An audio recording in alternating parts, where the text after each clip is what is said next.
The Chronicles of Harvey and Smudge. Strike! "What is going on outside now?" said Smudge, after hearing Harvey shouting in the field at the back of the houses. "Strike!"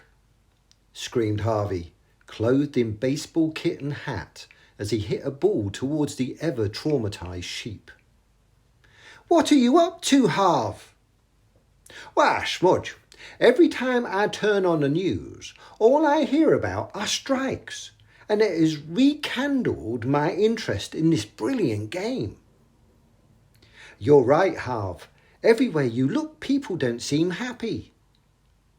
"Yes, Smudge, this morning they were saying people like the nurses, rail workers, teachers, burger patrol staff, ambulance workers, singing servants, and even Prince William and Prince Harry were all going on strike."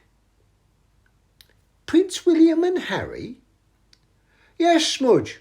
I definitely heard them say Royal Mail, and I don't think that the King can strike, can he?" "Oh, silly Harv. Those are the postal workers, like the postman you love so much." "You know, Smudge, our postman, Pat I think, was even wearing shorts when we had that snow recently. Do you think the Royal Mail are so poor they can't afford the bottom half of their uniforms?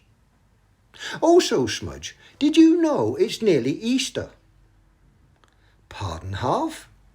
"Yes, my dad said that when he went to the shops today, before meeting his mates for that most English of meals, an Indian, he said there were Easter eggs in the shops."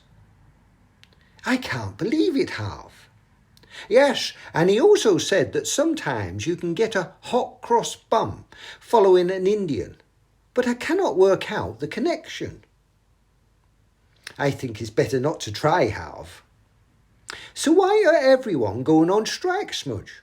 Don't they want to work or something?" "It is a really complex situation, Harv. I think in general it's because the cost of living is so high and years of underinvestment in the various businesses and their people." "So, are you then saying, Smudge, it's about rampant deflation and hostility?"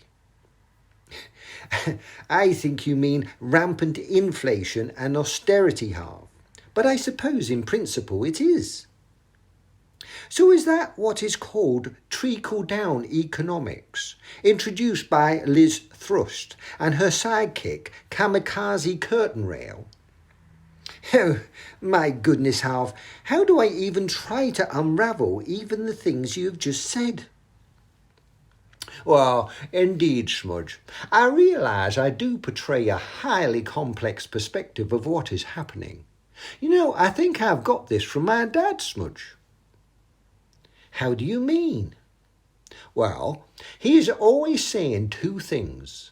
That one, we must always look at the bigger picture, and two, to follow the money."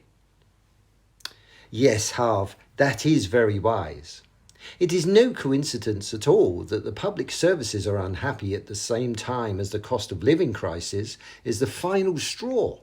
And so much of what is happening is because of the unequal distribution of wealth."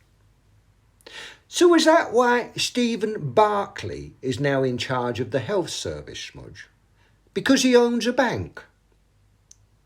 "Well, he is said to be worth 3 million, Harv." "You see, I'm not so daft after all, am I, Smudge?" "You're certainly a one-off, that's for sure, Harv." "Why is it that it's so hard to get agreement, Smudge, or to get anyone to see things in the same way?" "That's what is called a paradigm, Harv. People see things through their own point of view and find it difficult to understand that someone else could see the same thing differently." "You know, Smudge, I get that with my dad. I go bounding into the front room with my lead, collar, and 3 of those plastic bags for dealing with my things. I wouldn't really like to have to do that, would you, Smudge? Yes, I go in ready for my walk, and he just gives me one of those looks." That's because everyone has different agendas, Harv. I think we can learn a lot from what Buddha once said when he encouraged people to take the middle way, a balance between the extremes. Oh, very wise words, I must say, Smudge. Enough of that prophet-sizing anyway. Get out here in the field with these sheep and see if you can catch this. Strike!